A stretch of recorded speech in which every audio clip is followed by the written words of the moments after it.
Everyday blessing, berkat setiap hari, damai sejahtera, peace and prosperous. Lukas 19 ayat 41 sampai 42. Dan ketika Yesus telah dekat dan melihat kota itu, dia menangisinya. Katanya, "Wahai, betapa baiknya jika pada hari ini juga engkau mengerti apa yang perlu untuk damai sejahteramu. Tetapi sekarang hal itu tersembunyi bagi matamu." Di momen ini, kita bisa melihat dalam istilah beberapa teolog zaman dulu, wajah manusiawi Allah. Ketika Yesus masuk ke kota Yerusalem, dia menangis. Mengapa?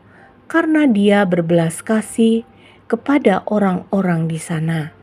Yesus tahu bahwa mereka akan menghadapi hukuman karena mereka menolaknya dan tidak memahami damai sejahtera yang dia bawa.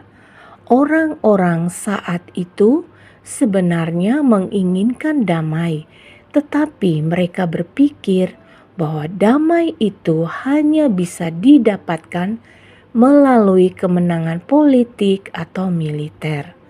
Mereka berharap Yesus datang untuk membebaskan mereka dari penjajahan Romawi. Mereka mencari damai secara duniawi, tetapi justru menolak damai yang sejati dari Tuhan.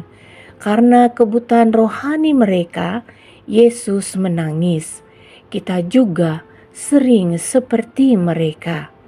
Dosa membuat kita buta terhadap kebutuhan utama kita, damai dengan Allah. Kita sering berpikir bahwa dosa hanyalah perbuatan buruk yang kita lakukan atau hal baik yang gagal kita lakukan. Tetapi sebenarnya dosa adalah kondisi hati, yaitu ketika kita hidup jauh dari Tuhan. Dosa membuat kita tidak sadar bahwa kita bermusuhan dengan Allah. Kita tidak menyadari bahwa semua ketidakdamaian dalam hidup kita, baik dalam hubungan pribadi, keluarga, maupun masyarakat, berakar dari ketidakdamaian kita dengan Tuhan. Satu-satunya cara untuk mengalami damai yang sejati adalah melalui Yesus Kristus. Damai dengan Allah hanya bisa diperoleh melalui kematian dan kebangkitannya.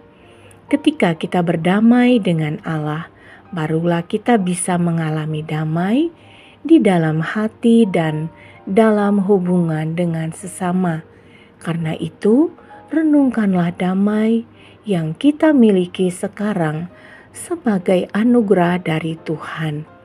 Bersyukurlah karena Roh Kudus telah membuka mata kita untuk melihat apa yang dulu tersembunyi oleh dosa.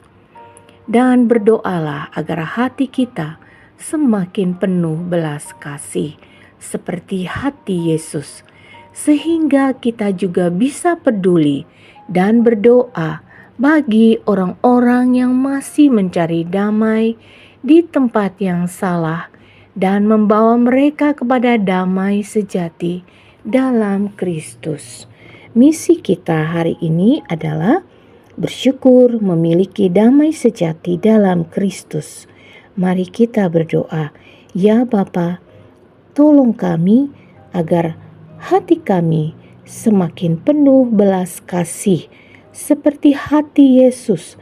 Kami juga mau selalu peduli dan berdoa bagi orang-orang yang masih mencari damai di tempat yang salah dan membawa mereka kepada damai sejati dalam Kristus.